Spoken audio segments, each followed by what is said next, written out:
Lalu selanjutnya kita ngebahas soal 2. Nah, tadi kan perbedaannya kalau soal 2 kita menggunakan single method.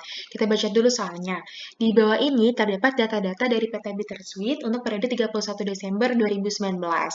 Sama untuk soalnya adalah kita buat schedule of cost good manufacturer dari PT Bittersweet dan susunlah income statement dari PT Bittersweet.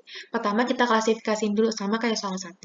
Jadi work in process Desember 31 kita masukin CLGM, material Januari 1-nya kita masukin ke CLGM, lalu finish good Januari 1 kita masukin ke income statement di bagian CLGS, salesnya kita masukin ke income statement, di sini ada sales discount, dia akan mengurangi si sales di income statement, begitu juga dengan sales return and allowance juga sama, lalu ada interest revenue masuk ke income statement di bagian other revenue, lalu ada purchase on material masuk ke CLGM, lalu ada indirect material use masuk ke CLGM bagian FOH, lalu ada purchase discount on material masuk ke CLGM, lalu ada freight in masuk ke CLGM, lalu ada freight out masuk ke income statement di bagian expense. Nah, perbedaannya ini adalah kalau freight in dia masuk ke CLGM, tapi kalau freight out dia masuknya ke income statement di bagian expense.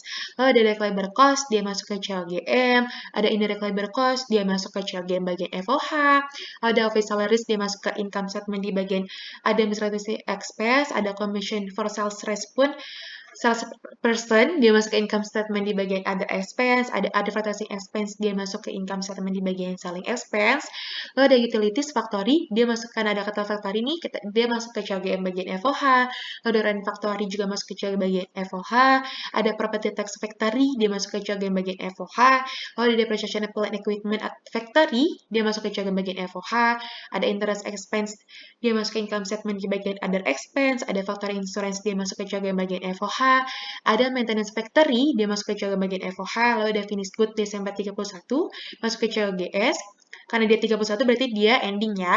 Lalu ada material Desember 31 juga masuk ke CLGM, ada work in process Januari 1, Januari 1 berarti dia beginning, masuk ke CLGM. Lalu setelah udah kita klasifikasiin semuanya, kita masuk ke bikin ke CLGM-nya nih. Karena dia single method, tadi yang aku bilang, berarti kita harus cari dulu nih. Kita bedain dulu direct dan indirect-nya. Caranya pertama adalah kita masukin dulu beginning materialnya. Kan tadi ada di soal nih beginning material, material Januari 1. Kita masukin 125.000. Lalu dia melakukan purchase. Nah, karena purchase-nya dia ada diskon, ada freight in, jadi kita buat gini, purchase on material, purchase of material sebesar 1.100.000, karena ada freight in tadi, dia akan menambah purchase-nya sebesar 80.500. Tapi karena dia ada diskon, dia juga akan mengurangi 87.500. Nah, setelah udah, kita totalin nih. Jadi beginning material terus ditambah dengan purchase of material 1.100.000 tambah freight yang 80.500 dikurang dengan purchase diskon 87.500 akan menghasilkan net purchase-nya maaf, jadi ini bagaimana material, terus kita cari purchase-nya dulu. Nah, net purchase ini adalah sebesar 1.268. Lalu beginning material, kita tambah 125.000 ditambah dengan 1.268.000. Akan menghasilkan material available for use, jadi 1.393.000. Lalu kita kurang indirect materialnya sebesar 185.000, dikurang juga dengan ending materialnya sebesar 18.000. Lalu akan menghasilkan direct material use sebesar 1.190.000. Lalu setelah udah kita cari ini udah ketemu direct material use-nya, kita tambah dengan direct labor sebesar 575.000. Sama seperti tadi, kita tulis dulu ini akun-akun yang masuk ke FOH di bagian CGM.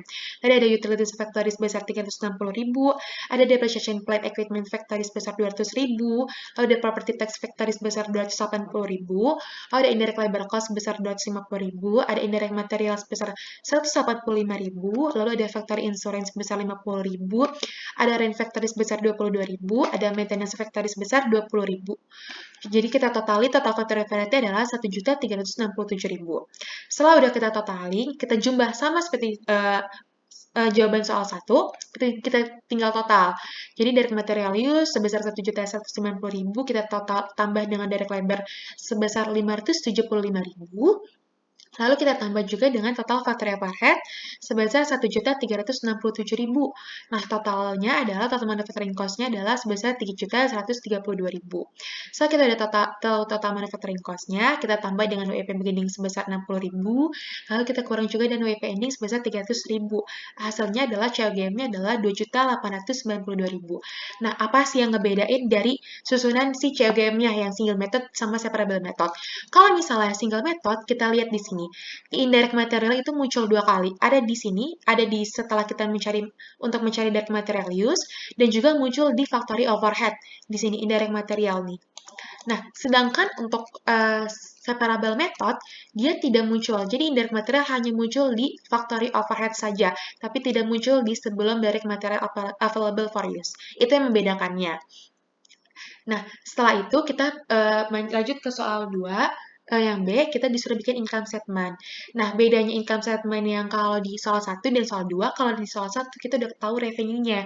Tapi kalau di soal 2 kita masih dalam bentuk sales nih. Nah, jadi kita harus cari net sales-nya. Pertama kita masukin dulu sales-nya sebesar 77 juta.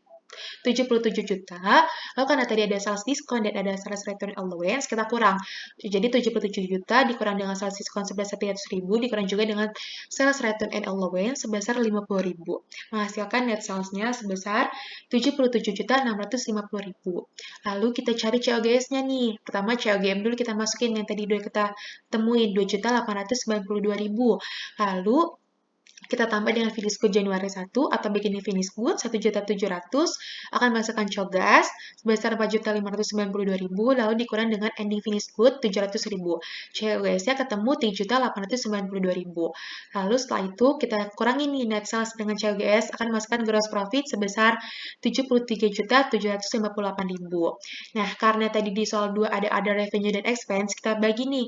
Kita masukin dulu ada revenue-nya yaitu interest revenue sebesar 45.000. Lalu ada expense-nya kita masukin ada advertising expense sebesar 420.000, ada office salary sebesar 165.000, lalu ada commission for sales repression ada sebesar 83.000, ada freight out, tadi freight out kan dia masuk ke other expense nih, mengurangi sebesar 68.000 dan ada interest expense sebesar 16.000. Jadi total ada revenue dan other expense adalah sebesar 707.000. Jadi lalu kita kurangi nih gross profit dikurang dengan other expense akan menghasilkan net income sebesar 73.051.000. Sekian penjelasan untuk materi pertama dan pembahasan soalnya. Terima kasih. Wassalamualaikum warahmatullahi wabarakatuh.